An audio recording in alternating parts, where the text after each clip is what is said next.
लोग कहते हैं जी कैंडिडेट रूपोश हो गए। वो खान साहब कहते हैं मेरे पास कैंडिडेटों की लाइनें लगी हुई हैं। खान साहब ने ये कहा कि इनके पास अब एक ही अरबा रह गया है मुझे खत्म करने का। मुझे ना तो ये दबा सके हैं, ना मुझे ये ब्लैकमेल कर सके हैं, ना हरासा कर सके हैं। मैं मुल्क के पक्ष, मैं पाकिस्तानी हूँ, पाकिस्तान में रहूंगा, पाकिस्तान के लिए ही जीऊंगा। खान साहब ने वाज़ेह अल्फाज में हमें ये बात कही कि मुझ पर 2 दफा हमला हुआ है। एक दफा मुझे गोलियां मारी गई, दूसरी दफा जुडिशियल कम्प्लेक्स के ऊपर भी मुझे कत्ल किया जाना था।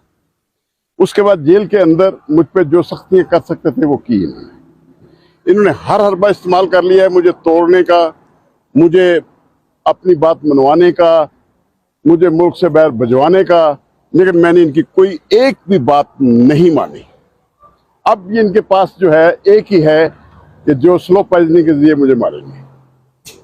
बात ये थी। आप अभी भी डटे हुए हैं अपनी बात? नहीं, वो ये बात उन्होंने कही है, ये मुझे जरूर कत्ल करने का मंसूबा रखते हैं और मुझे किसी न किसी बहाने, अब एक ही हरबा रह गया है मुझे तोड़ने का कि मुझे जो करना है तो फिर स्लो पॉइजनिंग करेंगे, जिस तरह डीजी रिजवान मकसूद चपड़ासी के साथ हुआ और बहुत सारे। क्योंकि ये एक ऐसा टैक्टिस मर्डर का आ गया है जिसका सबूत नहीं मिलता।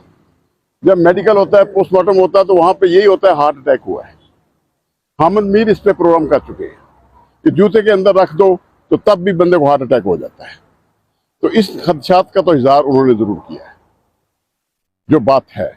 और वो कहते हैं कि मुझे हर तरह से, हर तरीके से जो है ब्लैकमेल, हरासा और टॉर्चर करने की कोशिश की गई अपने मुतालबात मनाने के लिए, जो मैं नहीं माना।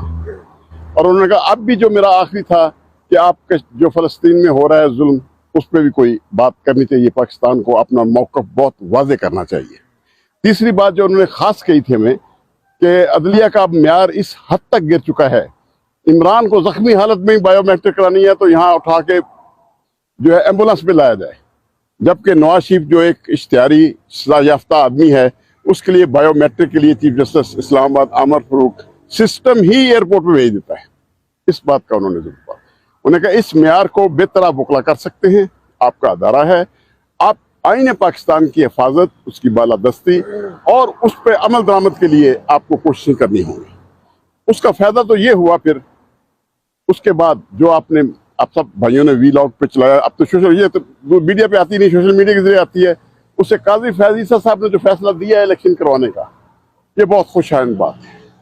काजी फैज ईसा आईने पाकिस्तान के मुहाफिज हैं, वो हमारे चीफ हैं, वो हमारे 100 इख्तलाफ है उनसे, लेकिन हम उनकी फोर्स हैं। हम काला कोट जो है, हम अपने आईने पाकिस्तान की फौज हैं जिसके चीफ हमारे काजी फैज ईसा हैं। अगर कोई आईने पाकिस्तान पे सुप्रीम कोर्ट का हुक्म नहीं मानेगा उमरता बंदयाल की तरह, अगर हमें काजी फैज ईसा ने हुक्म दिया कि ये मेरा हुक्म जो है इस पे अमल दरामद होना चाहिए, हम अपनी जानें भी कुर्बान करेंगे इसी शहराए दस्तूर पे, ये मैं आपको बता दूं। अच्छा, इलेक्शन के हवाले से बताइएगा, 160 वुकला के नाम जो है वो कहा जा रहा है कंफर्म हो गए हैं। इस दफा वुकला को सीटें दी जा रही हैं, क्या लगता है अब वुकला मैदान में आएंगे तो डट जाएंगे? देखिए, ये जो मैं सियासी सवालों का आपका जवाब नहीं दे सकूंगा क्योंकि ये खान साहब की एक पॉलिसी है। इस पे उन्होंने सिर्फ इतनी बात जरूर कही है कि मैं 24 घंटे में से 18 घंटे बिजी रहता था कौम के लिए, और मैंने जो काम जितना कर सकता था कौम के लिए करता रहा हूँ। लेकिन अब जेल के अंदर मुझे जहाँ तलावत कुरान की मौका मिला है और कुरान को समझने का मौका मिला है, वहाँ पे अब मैंने अगले इलेक्शन का और आइंदा जो जो होना है अपनी फोर्सेस के बारे में सब प्लान कर चुका हूँ। इलेक्शन तो कहते छोटी सी बात है, इलेक्शन, वो इस इलेक्शन को इतनी अहमियत नहीं दे रहे, भाई उसका वोटर तो वैसे का वैसा है। लोग कहते हैं जी कैंडिडेट रूपोश हो गए। वो खान साहब कहते हैं मेरे पास कैंडिडेटों की लाइनें लगी हुई हैं। मुझे वो भी अभी इलेक्शन में जाके देखना होगा, वो जो भी तरीका एक बनाएंगे खान साहब या जो भी टीम बनाएगी उसकी सिलेक्शन करेगी। आपको टिकट मिले तो आप लड़ेंगे और डटे रहेंगे? मैं माफी चाहूंगा, मुझे अल्लाह ताला ने एक बहुत बड़े ओहदे से नवाजा था, सुप्रीम कोर्ट का सेक्रेटरी बार रहा हूँ।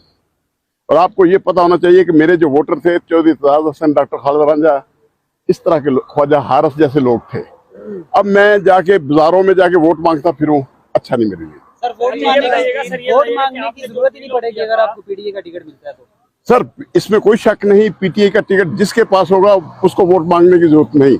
लेकिन क्योंकि मैं वकील हूँ, मैं वकालत करता हूं, मैं प्योर प्रोफेशनल हूं, मैं सियासत में नहीं जाना चाहता। जिस तरह हमारे कुछ चंद वकील भाइयों ने पार्लियामेंट के अंदर खड़े होकर मेरी अदालतों को और जजों को गालियां निकाली है, वो मैं काम नहीं होने दूंगा, ये मैं आपको बता दूं। अच्छा, ये बताइएगा कि आपने अडयाला जेल के बाहर जो कहा था स्लो पॉइजनिंग का और बयान दिया था, उसके बाद एक काउंटर वीलॉग आपने किया जिसके ऊपर कहा गया कि आपका सॉफ्टवेयर अपडेट हो गया या आपको किसी ने कॉल करके कुछ कहा, तो ऐसा था मामला? नहीं, ऐसा कोई मामला नहीं था।